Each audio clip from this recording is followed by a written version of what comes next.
जय माता दी। संतोषी माता व्रत की पौराणिक कथा। एक बार एक बुढ़िया थी और उसके 7 पुत्र थे। 6 कमाने वाले और एक निकम्मा था। बुढ़िया 6 पुत्रों की रसोई बनाती, भोजन कराती और पीछे जो कुछ बच जाता वह 7वें को दे देती थी। वह बोला था, मन में कुछ विचार न करता था। एक दिन अपनी बहू से बोला, देखो मेरी माँ मुझे कितना प्यार करती है। वह बोली, क्यों नहीं, सबका जूठा बचा हुआ तुम्हें खिलाती है। वह बोला, ऐसा भी कहीं हो सकता है? मैं जब तक आंखों से न देख लूं मान नहीं सकता। बहू ने कहा, देख लोगे तब तो मानोगे। कुछ दिन बाद बड़ा त्योहार आया। घर में 7 प्रकार के भोजन और चूरमा के लड्डू बने। वह जांचने को सिर दर्द का बहाना कर पतला कपड़ा सिर पर ओढ़कर रसोई में सो गया और कपड़े में से सब देखता रहा। 6 भाई भोजन करने आए। माँ ने उनके लिए सुंदर सुंदर पकवान बनाए। वह देखता रहा। 6 भाई भोजन करके उठे तब जूठी थालियों में से लड्डुओं के टुकड़ों को उठाया और एक लड्डू बनाया। जूठा साफ कर बुढ़िया माँ ने पुकारा, उठ बेटा, 6 भाई भोजन कर चुके, अब तू ही बाकी है, उठना, कब खाएगा? वह कहने लगा, माँ मुझे भोजन नहीं करना, मैं परदेश जा रहा हूँ। माता ने कहा, कल जाता हो तो आज ही चला जा। वह बोला, हाँ हाँ आज ही जा रहा हूँ। जय कहकर घर से निकल गया। चलते समय बहू की याद आई। वह गौशाला में कंडे थाप रही थी। जाकर बोला, हम जावे परदेश को आवेंगे कुछ काल, तुम रहियो संतोष से धर्म अपनो पाल। वह बोली, जाओ पिया आनंद से हमारी सोच हटाए, राम भरोसे हम रहे ईश्वर तुम्हें सहाय। देवो निशानी अपनी देख धरू मैं दीर, सुधी हमारी ना बिसारियो, रखियो मन गंभीर। वह बोला, मेरे पास तो कुछ नहीं है, जय अंगूठी है सोले, और अपनी कुछ निशानी मुझे दे। वह बोली, मेरे पास क्या है, जय गोबर बड़ा हाथ है। जय कहकर उसकी पीठ में गोबर के हाथ की थाप मार दी। वह चला गया। चलते चलते दूर देश में पहुंचा। वहां एक शाहूकार की दुकान थी। वहां जाकर कहने लगा, भाई मुझे नौकरी पर रख लो। शाहूकार को जरूरत थी, बोला रह जा। लड़के ने पूछा, तनख्वाह क्या दोगे? शाहूकार ने कहा कि काम देखकर दाम मिलेंगे। शाहूकार की नौकरी मिली। वह सवेरे 7 बजे से रात तक नौकरी करने लगा। कुछ दिनों में दुकान का सारा लेन देन का हिसाब, ग्राहकों को माल बेचना, सारा काम करने लगा। शाहूकार के 7-8 नौकर थे। सब चक्कर खाने लगे कि जय तो बहुत होशियार बन गया। सेठ ने भी काम देखा और 3 महीने में उसे मुनाफे का ही साझीदार बना लिया और 12 वर्ष में वह नामी सेठ बन गया और शाहूकार सारा कारोबार उसके ऊपर छोड़कर बाहर चला गया। अब बहू पर क्या बीती सुनो। सास ससुर उसे दुख देने लगे। सारी गृहस्थी का काम करा के उसे लकड़ी लेने जंगल भेजते और घर की रोटियों के आटे की भूसी निकलती उसकी रोटी बनाकर रख दी जाती और फूटे नारियल की नरेली में पानी। इस तरह दिन बीतते रहे। एक दिन वह लकड़ी लेने जा रही थी कि रास्ते में बहुत सी स्त्रियां संतोषी माता का व्रत करती दिखाई दी। वह वहीं खड़ी हो कथा सुनकर बोली, बहनों तुम किस देवता का व्रत करती हो और इसके करने से क्या फल प्राप्त होता है? इस व्रत के करने की क्या विधि है? यदि तुम अपने इस व्रत का विधान मुझे समझा कर कहोगी तो मैं तुम्हारा बड़ा एहसान मानूंगी। तब उनमें से एक स्त्री बोली, सुनो, जय संतोषी माता का व्रत है। इसके करने से निर्धनता, दरिद्रता का नाश होता है, लक्ष्मी आती है, मन की चिंताएं दूर होती है, घर में सुख खाने से मन को प्रसन्नता और शांति मिलती है। जय सुनकर बहू चलती। रास्ते में लकड़ी के बोझ को बेच दिया और उन पैसों से गुड़ चना ले माता के व्रत की तैयारी कर आगे चली और सामने मंदिर देख पूछने लगी, जय मंदिर किसका है? लोग कहने लगे, संतोषी माता का मंदिर है। जय सुन, माता के मंदिर में जा। माता के चरणों में लौटने लगी, दीन हो विनती करने लगी, माँ मैं निप्ट मूर्ख हूँ, व्रत के नियम कुछ नहीं जानती, मैं बहुत दुखी हूँ। हे माता जगत जननी, मेरा दुख दूर कर, मैं तेरी शरण हूँ। माता को दे आई। एक शुक्रवार बीता कि दूसरे शुक्रवार को ही उसके पति का पत्र आया और तीसरे को उसका भेजा हुआ पैसा भी आ पहुंचा। जय देख, जेठानी मुंह खोलने लगी, इतने दिनों में इतना पैसा आया, इसमें क्या बड़ाई है? लड़के ताना देने लगे। काकी के पास अब पत्थर आने लगे, रुपया आने लगा। अब तो काकी की खातिर बढ़ेगी। अब तो काकी बुलाने से भी नहीं बोलेगी। बेचारी सरलता से कहती, भैया पत्थर आवे रुपया आवे तो हम सब के लिए अच्छा है। ऐसा कहकर आंखों में आंसू भरकर संतोषी माता के मंदिर में जा मातेश्वरी के चरणों में गिरकर रोने लगी। माँ, मैंने तुमसे पैसा नहीं मांगा, मुझे पैसे से क्या काम, मुझे तो अपने सुहाग से काम है, मैं तो अपने स्वामी के दर्शन और सेवा मांगती हूँ। तब माता ने प्रसन्न होकर कहा, जा बेटी, तेरा स्वामी आएगा। जय सुन खुशी से बावली हो घर का काम करने लगी। अब संतोषी माँ विचार करने लगी, इस बोली पुत्री से मैंने कह तो दिया कि तेरा स्वामी आएगा, पर आएगा कहाँ से? वह तो इसे स्वप्न में भी याद नहीं करता, उसे याद दिलाने मुझे जाना पड़ेगा। इस तरह माता उस बुढ़िया के बेटे के पास जा स्वप्न में प्रकट हो कहने लगी, शाहूकार के बेटे, सोता है या जागता है? वह बोला, माता सोता भी नहीं और जागता भी नहीं, बीच में हूँ, कहो क्या आज्ञा है? माँ कहने लगी, तेरा घर बार कुछ है या नहीं?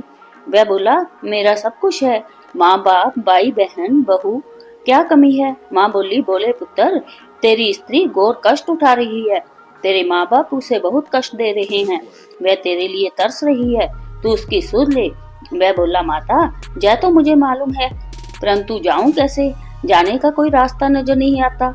माँ कहने लगी, मेरी बात मान, सवेरे नहा धोकर संतोषी माता का नाम ले, घी का दीपक जला, दंडवत कर, दुकान पर जा बैठना, तब देखते देखते तेरा लेन देन सब चुक जाएगा, माल बिक जाएगा, सांझ होते होते धन का ढेर लग जाएगा।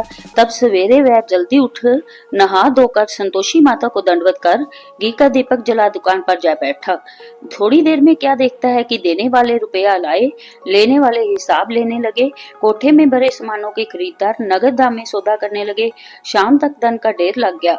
माता का चमत्कार देख खुश हो मन में माता का नाम ले जाने के लिए गहना कपड़ा खरीदने लगा और वहां के काम से निपट तुरंत रवाना हुआ। वहीं बहू बेचारी जंगल में लकड़ी लेने जाती, लौटते वक्त माता जी के मंदिर में विश्राम करती। वह तो उसका रोज रुकने का स्थान ठहरा। दूर से धूल उठती देख वह माता से पूछती है, हे माता, यह धूल कैसे उड़ रही है? माँ बोली, हे पुत्री, तेरा पति आ रहा है, अब तू ऐसा कर, लकड़ियों के 3 बोझ बना ले, एक नदी के किनारे रख, दूसरा मेरे मंदिर पर रख और तीसरा अपने सिर पर रख। तेरे पति को लकड़ी का गट्ठा देखकर मोह पैदा होगा, वह वहां रुकेगा, खाना खा पी कर माँ से मिलने जाएगा। तब तू लकड़ी का बोझ उठाकर जाना और बीच चौक में गट्ठा डालकर 3 आवाजें जोर जोर से लगाना, लो सासू जी लकड़ियों का गट्ठा लो, भूसी की रोटी दो और नारियल के खोपड़े में पानी दो, आज कौन मेहमान आया है? माँ की बात सुन बहुत अच्छा माता कहकर प्रसन्न हो लकड़ियों के 3 गट्ठे ले आई। एक नदी के तट पर, एक माता के मंदिर पर रखा। इतने में मुसाफिर आ पहुंचा। सूखी लकड़ी देख उसकी इच्छा हुई कि यहीं विश्राम करे और भोजन बना खा पी कर गांव जाए। इस प्रकार भोजन बना विश्राम ले गांव को गया। सबसे प्रेम से मिला। उसी समय बहू सिर पर लकड़ी का गट्ठा लिए आती है। लकड़ी का भारी बोझ आंगन में डाल 3 आवाज जोर जोर से देती है, लो सासू जी लकड़ी का गट्ठा लो, भूसी की रोटी दो, नारियल के खोपड़े में पानी दो, आज कौन मेहमान आया है? जय सुनकर उसकी सास अपने दिए कष्टों को बुलाने हेतु कहती है, बहू ऐसा क्यों कहती है? तेरा पति ही तो आया है, आ बैठ, मीठा बात खा, भोजन कर, कपड़े गहने पहन। इतने में आवाज सुन उसका पति बाहर आता है और अंगूठी देख व्याकुल हो माँ से पूछता है, माँ जय कौन है? माँ कहती है, बेटा तेरी बहू है, आज 12 वर्ष हो गए जब से तू गया है, सारे गांव में जानवर की तरह भटकती फिरती है, काम काज कुछ नहीं करती, 4 समय आकर खा जाती है। अब तुझे देखकर भूसी की रोटी और नारियल के खोपड़े में पानी मांगती है। वह लज्जित हो बोला, ठीक है माँ, मैंने इसे भी देखा और तुम्हें भी देखा, अब मुझे दूसरे घर की चाबी दो तो उसमें रहूं। तब माँ बोली, ठीक है बेटा, जैसी तेरी मर्जी, कहकर चाबी का गुच्छा पटक दिया। उसने चाबी ले दूसरे कमरे में जो तीसरी मंजिल पर था खोलकर सामान जमाया। एक दिन में ही वहां राजा के महल जैसा ठाट बाट बन गया। अब क्या था, वे दोनों सुखपूर्वक रहने लगे। इतने में अगला शुक्रवार आया। बहू ने अपने पति से कहा कि मुझको माता का उद्यापन करना है। पति बोला, बहुत अच्छा, खुशी से करो। वह तुरंत ही उद्यापन की तैयारी करने लगी। जेठ के लड़कों को भोजन के लिए कहने गई, उसने मंजूर किया। परंतु जेठानी अपने लड़कों को सिखाती है, देखो रे, भोजन के समय सब लोग खटाई मांगना, जिससे उसका उदापन पूरा ना हो। लड़के जी मने आए, खीर पेट भर खाई, परंतु याद आते ही कहने लगे, हमें कुछ खटाई दो, खीर खाना हमें नहीं भाता। देखकर रुचि होती है। बहू कहने लगी, खटाई किसी को नहीं दी जाएगी, यह तो संतोषी माता का प्रसाद है। लड़के उठ खड़े हुए, बोले पैसा लाओ। बोली बहू कुछ जानती नहीं थी, सो उन्हें पैसे दे दिए। लड़के उसी समय उठ करके इमली लाकर खाने लगे। यह देख बहू पर माता जी ने कोप किया। राजा के दूत उसके पति को पकड़ कर ले गई। जेठ जेठानी मन माने खोटे वचन कहने लगे, लूट लूट कर धन इकट्ठा कर लाया था, इसलिए राजा के दूत उसको पकड़ कर ले गए हैं। अब मालूम पड़ जाएगी जब जेल की हवा खाएगा। बहू से जब वचन सहन नहीं हुए, रोती रोती मंदिर में गई और बोली, हे माता, तुमने यह क्या किया? हंसा कर अब क्यों रुलाने लगी? माता बोली, पुत्री, तूने उदापन करके मेरा व्रत भंग किया है, इतनी जल्दी सब बातें भुला दी। वह कहने लगी, माता भूली तो नहीं, ना कुछ अपराध किया है, मुझे तो लड़कों ने भूल में डाल दिया, मैंने भूल से उन्हें पैसे दे दिए, मुझे क्षमा करो माँ। माँ बोली, ऐसी भी कहीं भूल होती है? वह बोली, माँ मुझे माफ कर दो, मैं फिर तुम्हारा उदापन करूंगी। माँ बोली, अब भूल मत जाना। वह बोली, अब भूल ना होगी। माँ अब बताओ वे कैसे आवेंगे? माँ बोली, जा पुत्री, तेरा पति तुझे रास्ते में आता हुआ मिलेगा। वह घर को चली। राह में पति आता मिला। उसने पूछा, तुम कहाँ गए थे? तब वह कहने लगा, इतना धन जो कमाया है उसका टैक्स राजा ने मांगा था, वह भरने गया था। वह प्रसन्न हो बोली, मुझे माता का उदापन करना है। पति ने कहा, करो। फिर जेठ के लड़कों को भोजन का न्योता दिया। जेठानी ने उनको कहा कि तुम पहले ही खटाई मांगना।